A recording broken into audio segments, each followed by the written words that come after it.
നമുക്കിന്ന് നല്ല പെർഫെക്റ്റ് ആയിട്ടുള്ള ബ്രോസ്റ്റഡ് ചിക്കൻ ഉണ്ടാക്കിയാലോ.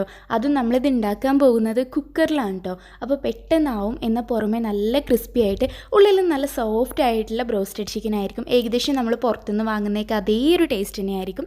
പെട്ടെന്ന് റെഡിയാക്കാനും പറ്റും. അപ്പോൾ നമുക്ക് നേരെ വീഡിയോയിലേക്ക് പോവാം. ആദ്യം തന്നെ ഞാനിവിടെ ചിക്കൻ എടുത്തിട്ടുണ്ട്.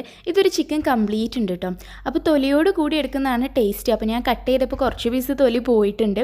എന്തായാലും തൊലി കിട്ടിയ ഭാഗമൊക്കെ ഞാൻ അതേപോലെ തന്നെ എടുത്തിട്ടുണ്ട് തൊലിയോട് കൂടി. അപ്പോൾ നിങ്ങളുടെ ഇഷ്ടത്തിനനുസരിച്ച് എടുക്കാം കേട്ടോ. തൊലിയോട് കൂടി എടുക്കുന്നതാണ് ഒന്നുകൂടെ ടേസ്റ്റ് ഉണ്ടാവുക. ഇനി ഞാനിവിടെ ഒരു 4 അല്ലി വെളുത്തുള്ളി, പിന്നെ ഒരു ചെറിയ പീസ് ഇഞ്ചി, കുറച്ച് മല്ലിയില, പിന്നെ ഒരു പച്ചമുളക്, പിന്നെ നമുക്ക് 1 ടേബിൾ സ്പൂൺ നാരങ്ങാനീര് വേണം കേട്ടോ. പിന്നെ ഞാൻ എടുത്തിട്ടുള്ളത് ഒരു 8 അല്ലി വെളുത്തുള്ളി, അതേപോലെ വലിയ ജീരകല്ലേ, അത് ഏകദേശം ഒരു 1/2 ടീസ്പൂണോളം കിട്ടും. ഇനി ഇതെല്ലാം കൂടെ നമുക്ക് മിക്സിയിലൊന്ന് ചതച്ചെടുക്കണം. അപ്പോൾ ആദ്യം മല്ലിയില ഇടണ്ട, അതിടാതെ ഒന്ന് ചതച്ചിട്ട് എടുക്കാം. അപ്പോൾ നമുക്ക് എല്ലാം ഞാൻ മിക്സിയുടെ ജാറിലേക്ക് ഇട്ട് കൊടുത്തിട്ടുണ്ട്. ഈ 1 ടേബിൾ സ്പൂൺ നാരങ്ങാനീരും കൂടെ ഒഴിച്ചു കൊടുക്കാം കേട്ടോ. ഇനി ഇതൊന്ന് നമുക്ക് നന്നായിട്ട് അരച്ചിട്ട് എടുക്കാം. അതിനുശേഷം നമ്മൾ ഇതുപോലെ മല്ലിയിലിട്ടിട്ട് ഒന്നുടങ്ങ് അരച്ചു കൊടുക്കാം. എന്നിട്ട് ഈ അരച്ചെടുത്ത ഈ പേസ്റ്റിന് നമുക്ക് നമ്മുടെ ചിക്കനിലേക്ക് ഇട്ട് കൊടുക്കാം. ആവശ്യത്തിന് ഉപ്പും കൂടെ ഇട്ട് കൊടുക്കുക. ഈ ചിക്കനിലേക്ക് ആവശ്യത്തിൻ്റെ ഉപ്പ് ഇട്ടോ. എന്നിട്ട് ഇതിന് നന്നായിട്ടൊന്ന് കുഴച്ചിട്ട് എടുക്കണം. അപ്പോൾ ഈ ചിക്കൻ്റെ എല്ലാ ഭാഗത്തേക്കും ഈ ഒരു നമ്മൾ ഉണ്ടാക്കിയ ഒരു മസാലക്കൂട്ട് എത്തുന്ന രീതിയിൽ തന്നെ നല്ല പോലെ ഒന്ന് കുഴച്ചിട്ട് എടുക്കാം. ഇപ്പോൾ ഞാൻ നല്ലോണം മിക്സ് ചെയ്തിട്ടുണ്ട് കേട്ടോ. ഇനി നമുക്ക് ഇതിനെ ഫ്രിഡ്ജിൽ വെക്കണം. അപ്പോൾ ഫ്രിഡ്ജിൽ താഴെ തന്നെ വെച്ചാൽ മതി. അപ്പോൾ ഏറ്റവും കുറഞ്ഞത് 1 മണിക്കൂറെങ്കിലും വെക്കാം. ഏറ്റവും നല്ലതൊരു 3 മണിക്കൂറൊക്കെ വെക്കുന്നതാണ്. അപ്പോൾ രാവിലേക്ക് ഉണ്ടാക്കി വെച്ചാൽ മതി. വൈകുന്നേരത്തിനൊക്കെ ഉള്ളതാണെങ്കിൽ ഞാനിപ്പോൾ എന്തായാലും ഒരു 3 മണിക്കൂർ വെക്കുന്നുണ്ട്. എന്തായാലും 1 മണിക്കൂറെങ്കിലും കുറഞ്ഞത് വെക്കണം കേട്ടോ. ഇനി നമുക്ക് ഇതിലേക്ക് കോട്ടിങ്ങിന് വേണ്ടിയിട്ടുള്ള ബ്രോസ്റ്റഡ് പൗഡർ ഉണ്ടാക്കാം. അപ്പോൾ അതിന് വേണ്ടിയിട്ട് ആദ്യം ഒരു 1/2 കപ്പ് മൈദപ്പൊടി എടുക്കാം. പിന്നെ നമുക്ക് വേണ്ടത് നമ്മുടെ കടലപ്പൊടിയില്ലേ, കടലപ്പൊടി 1 ടേബിൾ സ്പൂണാണ് കേട്ടോ. അപ്പോൾ അതും ഇട്ട് കൊടുക്കാം. ഇനി നമുക്ക് നമ്മുടെ ബ്രെഡ് ക്രംസ് ചേർത്ത് കൊടുക്കണം. അപ്പോൾ ബ്രെഡ് ക്രംസ് നമുക്ക് വേണ്ടത് 2 ടേബിൾ സ്പൂണാണ്. ആ 2 ടേബിൾ സ്പൂണും കൂടെ ചേർത്ത് കൊടുക്കാം. പിന്നെ നമുക്ക് ഇനി വേണ്ടത് കോൺഫ്ലോർ ആണ്. അപ്പോൾ കോൺഫ്ലോർ നമുക്ക് 2.5 ടേബിൾ സ്പൂണാണ് ആവശ്യമുള്ളത്.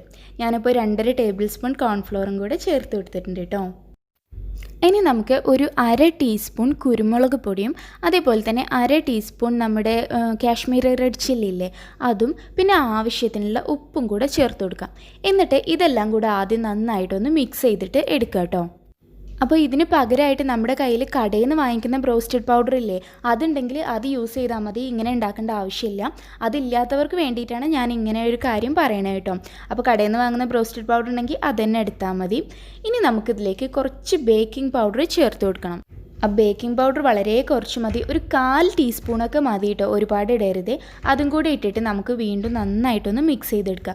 പിന്നെ വേറൊരു കാര്യം പറയാനുള്ളത്, കടയിൽ നിന്ന് വാങ്ങുന്ന ബ്രോസ്റ്റഡ് പൗഡർ ചിലതിൽ കുറച്ച് ഉപ്പ് കൂടുതലുണ്ടാവും. അപ്പോൾ ആദ്യം ഒന്ന് ടേസ്റ്റ് നോക്കിയിട്ട് ഉപ്പ് കൂടുതലായി തോന്നുകയാണെങ്കിൽ അതിലേക്ക് കുറച്ച് മൈദപ്പൊടി ചേർത്തൊന്ന് മിക്സ് ചെയ്ത് കൊടുത്ത് പാകമാക്കിയാൽ മതി കേട്ടോ. ഇനി ഞാനിവിടെ ഒരു 2 മുട്ടയുടെ വെള്ള ഇതേപോലെ നന്നായിട്ടൊന്ന് ബീറ്റ് ചെയ്തിട്ട് എടുത്തിട്ടുണ്ട്. അപ്പോൾ നമുക്ക് അതിവിടെ മാറ്റി വെക്കാം. എന്നിട്ട് നമ്മുടെ ചിക്കനൊക്കെ ഇപ്പോൾ ഇവിടെ ഒരു 3 മണിക്കൂർ കഴിഞ്ഞ് ഞാൻ ഫ്രിഡ്ജിൽ നിന്ന് എടുത്തു. ഇപ്പോൾ കണ്ടോ, ചിക്കനിൽ കുറച്ച് വെള്ളമൊക്കെ ഇറങ്ങിയിട്ടുണ്ടാവും. അപ്പോൾ അതൊക്കെ ഇട്ടിട്ട് ഒന്നുകൂടെ ഒന്ന് നന്നായിട്ടൊന്ന് മിക്സ് ചെയ്തെടുക്കുക കേട്ടോ. കുറച്ച് വെള്ളം ചിക്കനിൽ ഇങ്ങനെ ഇറങ്ങി വരില്ലേ, അങ്ങനെ വന്ന വെള്ളമാണ്. അപ്പോൾ നമുക്കിനി ഇത് പെട്ടെന്ന് തന്നെ ഇത് കോട്ട് ചെയ്തിട്ട് എടുക്കാം. അപ്പോൾ ഞാനിവിടെ ഡബിൾ കോട്ടിങ് വെച്ചിട്ടാണ് ചെയ്യുന്നത് കേട്ടോ. അതാണ് ഒന്നുകൂടെ ടേസ്റ്റ് എന്ന് എനിക്ക് തോന്നാറ്. അപ്പോൾ ആദ്യം നമ്മൾ ചിക്കനെ ഡയറക്റ്റ് എടുത്തിട്ട് ഈ പൊടിയിലേക്ക് ഇടുക. എന്നിട്ടൊന്ന് കോട്ട് ചെയ്യുക. അപ്പോൾ അതിൽ തന്നെ ഒരു നനവ് ഉണ്ടാവും ചിക്കനിൽ തന്നെ. അതുകൊണ്ട് തന്നെ പൊടിയൊക്കെ നന്നായിട്ട് കോട്ടാവും അതിൽ. അതിനുശേഷം നമ്മളിപ്പോൾ ഈ ബീറ്റ് ചെയ്ത് വെച്ച മുട്ടയുടെ വെള്ളല്ലേ, അതിലേക്ക് ചിക്കൻ പീസസ് ഇട്ട് കൊടുക്കുക. എന്നിട്ട് മുട്ടയുടെ വെള്ളയിൽ നന്നായിട്ടൊന്ന് ഇതുപോലെ കോട്ട് ചെയ്തിട്ട് എടുക്കുക. എന്നിട്ട് വീണ്ടും നമ്മൾ ഇതിനെ എടുത്തിട്ട് ഈ പൊടിയിലേക്ക് തന്നെ ഇടണം. അപ്പോൾ ഇത് രണ്ടും 2 കൈ കൊണ്ട് ചെയ്യാട്ടോ നല്ലത്. അല്ലെങ്കിൽ പെട്ടെന്ന് ഈ പൊടിയൊക്കെ അങ്ങ് കട്ട പിടിക്കും. എന്നിട്ട് ഇങ്ങനെ രണ്ടാമത് നമ്മൾ ചെയ്യുമ്പോൾ ഒന്നിങ്ങനെ പ്രസ് ചെയ്ത് കൊടുത്തിട്ട് ചെയ്യാം. എന്നാലേ അതിന് പുറമെ കാണുന്ന ഒരു ക്രിസ്പി ആയിട്ട് ഉണ്ടാവുന്നില്ലേ, ഒരു മുരുമുരാന്നിരിക്കുന്നത് അതാവുള്ളൂ. അപ്പോൾ അതിന് വേണ്ടിയിട്ട് ഇങ്ങനെ നന്നായിട്ടൊന്ന് പ്രസ് ചെയ്ത് കൊടുത്തിട്ട് വേണം നമ്മൾ രണ്ടാമത് ചെയ്യുമ്പോൾ പൊടി കോട്ട് ചെയ്യാൻ. എന്നിട്ട് ഇങ്ങനെ തട്ടിയിട്ട് നന്നായിട്ട് എക്സസൈഡിൻ്റെ പൊടിയൊക്കെ ഒന്ന് കളയാം. അപ്പോൾ ഇത്രയേ ഉള്ളൂ. അങ്ങനെ ഡബിൾ കോട്ടിങ് ചെയ്താൽ നല്ല ടേസ്റ്റി ആയിരിക്കും കേട്ടോ ഉണ്ടാവുക. അപ്പോൾ ഞാൻ കാണിച്ചത് അതിൻ്റെ പുറം ഭാഗം കണ്ടോ, നല്ലൊരു ആ മുരുമുര ഇരിക്കുന്ന സംഭവമൊക്കെ വന്നിട്ടില്ലേ. ഇനി നമ്മൾ ഫ്രൈ ചെയ്തെടുക്കുമ്പോൾ അത് കറക്റ്റായിട്ട് വരും. അപ്പോൾ നമുക്കിനി എല്ലാം ഇതുപോലെ ചെയ്തിട്ട് എടുക്കാം. ഇപ്പോൾ ഞാൻ പറഞ്ഞില്ലേ നേരത്തെ തന്നെ നമ്മൾ കുക്കറിലാണ് ഉണ്ടാക്കുന്നതെന്ന്. അപ്പോൾ കുക്കറിലാണ് നമ്മളിവിടെ ഓയിൽ ഒഴിച്ച് കൊടുത്തിട്ടുള്ളത്. ഓയിൽ ഇപ്പോൾ നന്നായിട്ട് ചൂടായിട്ടുണ്ട്. ചിക്കൻ്റെ ഒരു 4 പീസസ് ഞാനിവിടെ അതുപോലെ കോട്ട് ചെയ്ത് എടുത്തിട്ടുണ്ട്. ഈ കുക്കറിൽ ഒരു സമയം 4 പീസ് ഇടാൻ പറ്റുള്ളൂ കേട്ടോ. അപ്പോൾ നമ്മുടെ എണ്ണയൊക്കെ നന്നായിട്ട് ചൂടായിട്ടുണ്ട്. ആ നല്ലോണം ചൂടായ എണ്ണയിലേക്ക് വേണം നമ്മൾ ഈ ചിക്കൻ പീസസ് ഇട്ട് കൊടുക്കാൻ കേട്ടോ. എണ്ണ ചൂടാവുന്നതിന് മുമ്പ് ഇടരുത്, അതപ്പോൾ ഒരു ടേസ്റ്റും ഉണ്ടാവില്ല. അതേപോലെ തന്നെ നമ്മൾ എണ്ണ എടുക്കുമ്പോൾ ഏകദേശം ഈ ചിക്കൻ മുങ്ങിക്കിടക്കാൻ ആവശ്യമായ അത്രയും എണ്ണ തന്നെ എടുക്കണം കേട്ടോ. അപ്പോൾ ചെറിയ കുക്കറിനെങ്കിൽ അതാണ് നല്ലത്. അപ്പോൾ കുറച്ച് എണ്ണ ഉപയോഗിച്ചാൽ മതിയാകും. എൻ്റേത് ഇപ്പോൾ അത്യാവശ്യം വലിയൊരു കുക്കറാണ്, എന്നാലും കുഴപ്പമില്ല.